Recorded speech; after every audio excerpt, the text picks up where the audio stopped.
टूटी फूटी मिट्टी की झोपड़ी में एक छोटा सा गरीब परिवार अपनी जिंदगी से रोज संघर्ष कर रहा था। उस परिवार में लगभग 70 वर्ष की एक बुजुर्ग माँ रहती थी जिनका नाम कमला था। कमला के पति यानी घर के मुखिया काफी बीमार थे और उनकी उम्र भी ज्यादा हो गई थी, इसलिए वो उठ नहीं पाते थे। खाना खाते और खाट पर ही लेट जाते थे। कमला की एक बेटी भी थी जिसका नाम गौरी था। गौरी दिखने में बेहद सुंदर थी और उसकी बड़ी बड़ी काली आंखें, मासूम चेहरा और लंबे घने बाल उसकी खूबसूरती में चार चांद लगा देते थे। गौरी को जो भी देखता वो एक पल के लिए उसकी सुंदरता में खो जाता था। लोग कहते थे कि भगवान ने गौरी को बड़ी फुर्सत से बनाया है। कमला हर रोज सुबह जल्दी उठकर घर घर जाकर झाड़ू पोछा, बर्तन और दूसरे छोटे मोटे काम किया करती थी। वहीं दूसरी ओर गौरी भी अपने परिवार की परेशानियां अच्छी तरह समझती थी। गौरी हर रोज जंगल की ओर जाती, वहां से सूखी लकड़ियां बीनकर उनका एक बड़ा सा गट्ठर बनाती और सिर पर रखकर कई किलोमीटर पैदल चलकर सोनपुर के बाजार में बेचने जाती। कुछ ही देर बाद गौरी सोनपुर बाजार में रामलाल की लकड़ी की टाल पर पहुंची। अरे गौरी बेटा, कैसी हो तुम? और तुम्हारे बाबूजी की तबीयत कैसी है? घर पर सब ठीक तो है ना? फिर गौरी ने हल्की सी उदास मुस्कान के साथ जवाब दिया। नहीं काका, बाबूजी की तबीयत आजकल सही नहीं रहती है। वो ठीक से भोजन भी नहीं कर पाते हैं। वो आज भी चारपाई पर लेटे रहते हैं। इस पर रामलाल ने एक गहरी सांस लेते हुए कहा, गौरी बेटा, तुम्हारे बाबूजी की उम्र भी काफी ज्यादा हो गई है। भगवान बस उन्हें तकलीफ कम दे और उनकी उम्र के इस आखिरी पड़ाव को सुकून से गुजारे। तुम बस उनका अच्छे से ख्याल रखना। अच्छा गौरी बेटा, शाम होने को है, लाओ लकड़ियां तोल देता हूँ। रामलाल से लकड़ियों के पैसे लेकर गौरी सीधे सोनापुर के सब्जी बाजार की ओर चल पड़ी। उसकी मुट्ठी में बस गिने चुने रुपए थे, इसीलिए वह हर सब्जी का भाव पूछ पूछ कर खरीदारी कर रही थी। उसने सब्जी वाले से थोड़े थोड़े आलू और टमाटर खरीदे ताकि किसी तरह आज घर में चूल्हा जल सके। सब्जियों की छोटी सी पोटली लेकर गौरी अपने घर की ओर जा रही थी। तभी अचानक गांव का साहूकार उसके सामने आकर खड़ा हो गया। उसके चेहरे पर घमंड साफ झलक रहा था और आंखों में लालच साफ दिखाई दे रहा था। गौरी उसे देखते ही समझ गई कि वह फिर किसी नई मुसीबत के साथ आया है। साहूकार ने रूखे लहजे में कहा, अरे गौरी, आज भी तू उतनी ही सुंदर है जितनी तू पहले थी। और बता, तू कैसी है? और तेरा बूढ़ा बाप अभी भी खाट से उठ नहीं पाता है क्या? या फिर वो उठकर दौड़ने लगा है? जरा उस बुढ़िया से कह देना कि तेरी पढ़ाई के लिए जो कर्ज मुझसे लिया था, अब उसे लौटाने का वक्त आ गया है। और अगर वो कर्ज नहीं चुका सकती तो एक काम करना, तू मुझसे शादी कर लेना। मैं तुझे रानी बना के रखूंगा। साहूकार, तेरे जैसे लालची और बेईमान से मैं इस जन्म में तो क्या, अगले 7 जन्म में भी शादी ना करूं। जरूरत पड़ी तो सारी जिंदगी घर में कुंवारी बैठ जाऊंगी, लेकिन तेरे जैसे इंसान का हाथ कभी नहीं थामूंगी। और रही तेरे पैसों की बात, तो अपनी माँ से कहकर तेरी एक एक पाई बहुत जल्द लौटा दूंगी। भगवान करे तेरे जैसे इंसान से कोई लड़की शादी ना करे। अरे तुम गरीब लोग जिंदगी भर मेहनत कर लो, तब भी मेरा कर्ज नहीं चुका पाओगे। ना ही तुम्हारे पास खेत है, ना ही कोई काम है। तो तू खुद सोच, मेरा कर्ज कैसे चुकाएगी? इसका सिर्फ एक ही समाधान है कि तू मुझसे शादी कर ले। कर्ज से भी तुझे छुटकारा मिल जाएगा और इस गरीबी से भी। साहूकार की बातें गौरी के दिल में तीर की तरह चुभ गई। उसने बिना कुछ कहे अपनी आंखों के आंसू रोकते हुए सब्जियों की पोटली ली और भारी मन से अपने घर की ओर चल पड़ी। पूरे रास्ते उसके मन में साहूकार की कही हुई बातें ही गूंजती रहीं। उसे बस यही चिंता सता रही थी कि आखिर उसकी माँ इतना बड़ा कर्ज कैसे चुकाएगी।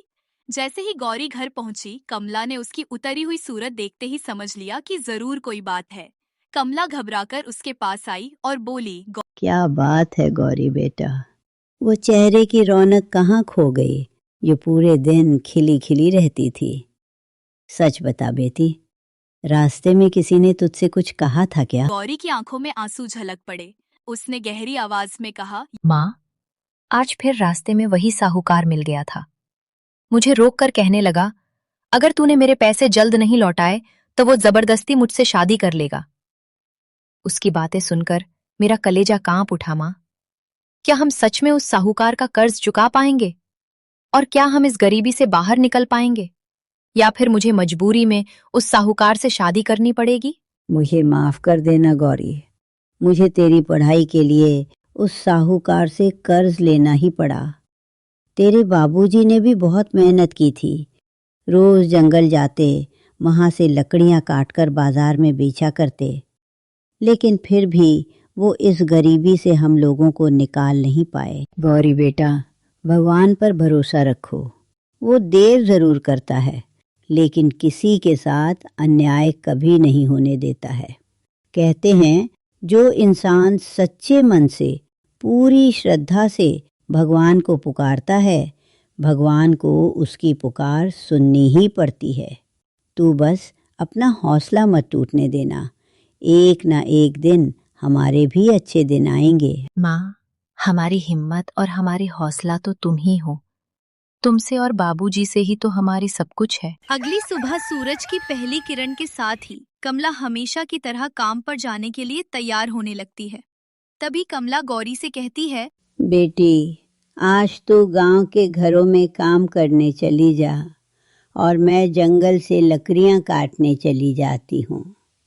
इससे वो साहूकार तुझे रास्ते में दोबारा नहीं मिल पाएगा और ना ही परेशान कर पाएगा। मैं नहीं चाहती कि आज फिर वो तेरे सामने कोई नई मुसीबत खड़ी करे। जब तक मैं जिंदा हूँ, तुझ पर कोई आँच नहीं आने दूंगी। लेकिन माँ, अगर रास्ते में तुम्हें कहीं वो साहूकार मिल गया और उसने फिर कोई नई मुसीबत खड़ी कर दी, तो मैं क्या करूंगी? मैं तुम्हें उस मुसीबत से कैसे बचा पाऊंगी? तुम्हारे और बाबूजी के बिना मेरा इस दुनिया में है ही कौन? गौरी बेटा, मैं तुम्हारी चिंता अच्छी तरह समझती हूँ, लेकिन एक माँ को अपनी जान से ज़्यादा अपने बच्चों की जान की फिक्र होती है। जब तक मेरे हाथ पैर चल रहे हैं, तब तक तुम पूरी तरह सुरक्षित हो। यह सुनकर गौरी की आंखें भर आईं। उसने अपनी माँ को मुस्कुराते हुए कहा, ठीक है माँ, तुम जाओ, पर अपना ख्याल रखना और जल्दी घर लौट आना। मैं तुम्हारा इंतजार करूंगी। इतना कहकर कमला ने कुल्हाड़ी उठाई और धीरे धीरे जंगल की ओर चल पड़ी। कमला हर रोज जंगल जाकर घंटों कड़ी मेहनत से सूखी लकड़ियां काटती, फिर उन्हें बाजार में जाकर बेच आती। दिन भर की मेहनत के बदले उसे बस कम ही पैसे मिलते, ताकि किसी तरह वो अपनी गौरी का पेट पाल सके। देखते ही देखते इसी तरह मेहनत और संघर्ष करते हुए कई दिन बीत गए, लेकिन उनके घर की गरीबी और साहूकार का कर्ज जरा भी कम नहीं हुआ। एक दिन कमला रोज की तरह जंगल में लकड़ियां काटने जा रही थी। तभी रास्ते में गांव के कुछ लोग बात करते हुए दिखे। कमला और उसकी बेटी गौरी को ही देख लो, बेचारी दिन रात खून पसीना एक कर रही हैं, फिर भी इनकी गरीबी कम होने का नाम ही नहीं ले रही है। पता नहीं भगवान ने इन लोगों की किस्मत में क्या लिखा है। हाँ भाई, बात तो तेरी बिल्कुल सही है। ऊपर से उस साहूकार ने भी उनका जीना हराम कर रखा है और गौरी की जिंदगी मुसीबत बना रखी है। पता नहीं ऐसी जिंदगी में वो उसका कर्ज कैसे चुका पाएंगे। मुझे भी कुछ पैसे उस साहूकार के लौटाने हैं, समझ नहीं आता क्या करूं।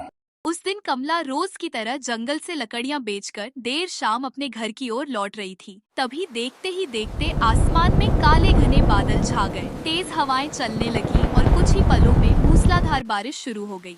उधर झोपड़ी के अंदर गौरी नीचे बैठी हुई थी और चारपाई पर उसके बाबूजी लेटे हुए थे, जो कि बीमार चल रहे थे और उनकी तबीयत बहुत ज्यादा बिगड़ चुकी थी। बाहर बारिश तेज होती जा रही थी और झोपड़ी की छत से जगह जगह से पानी टपक रहा था। तभी उसके बाबूजी बोलते हैं, गौरी बेटा, तुम चिंता मत करो, भगवान पर भरोसा रखो, वो सब ठीक कर देते हैं। बस तुम अपना विश्वास मत टूटने देना। बाबूजी, आप दोनों के अलावा इस दुनिया में मेरा अपना कोई नहीं है। अगर आपको कुछ हो गया तो मुझे संभालने वाला कौन होगा? मेरे लिए तो आप दोनों ही भगवान का रूप है। मेरी पूरी दुनिया आप दोनों से ही है। तभी उसके बाबूजी ने एक प्यार भरी नजरों से देखा और कुछ ही क्षणों में उनकी सांसें हमेशा के लिए थम गई। नहीं बाबूजी, आप हमें यूं अकेला छोड़कर नहीं जा सकते। अभी तो हमें आपकी बहुत ज़रूरत थी बाबूजी। आपके बिना हम दोनों कैसे जी पाएंगे।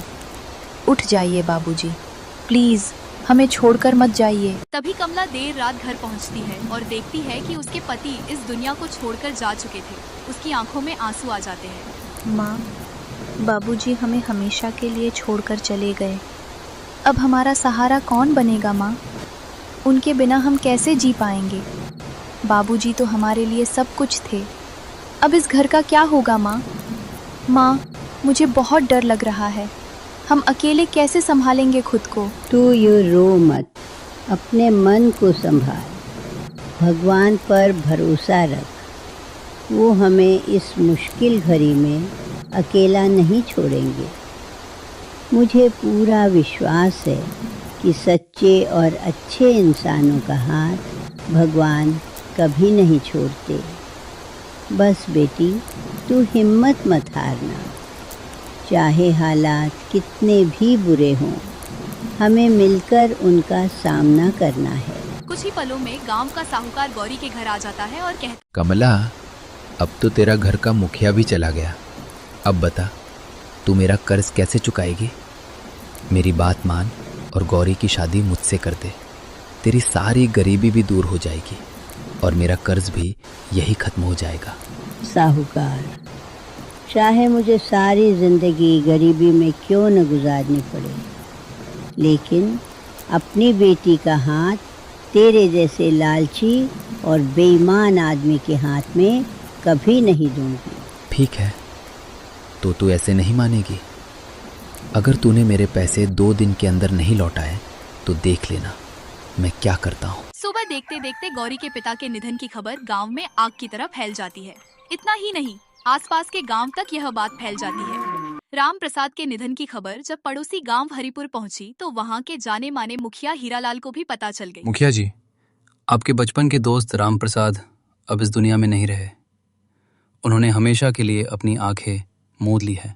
ये बात सुनकर हीरालाल की आंखें नम हो गईं और वो तुरंत सोनपुर के लिए निकल गए। थोड़ी देर बाद वहां पहुंचे और कमला से मिले हीरालाल ने नम आंखों से कमला को देखा और भारी आवाज में कमला से पूछा। कमला की आंखों से आंसू रुकने का नाम ही नहीं ले रहे थे। उसने भारी हुई आवाज में मुखिया हीरालाल को सारी बात बता दी। रामप्रसाद की लंबी बीमारी, साहूकार का कर्ज और घर की गरीबी, गौरी की शादी, यह बात सुनकर मुखिया हीरालाल की आंखें नम। कमला ने रोते हुए आगे कहा, मुखिया जी, उस साहूकार ने साफ साफ धमकी दी है कि अगर मैंने उसका कर्ज जल्द नहीं चुकाया तो वो गौरी से जबरदस्ती शादी कर लेगा। उसकी यही बात सुनकर गौरी दिन रात डर के साए में जी रही है। हीरालाल ने कुछ सोने के सिक्कों की पोटली कमला को दे दी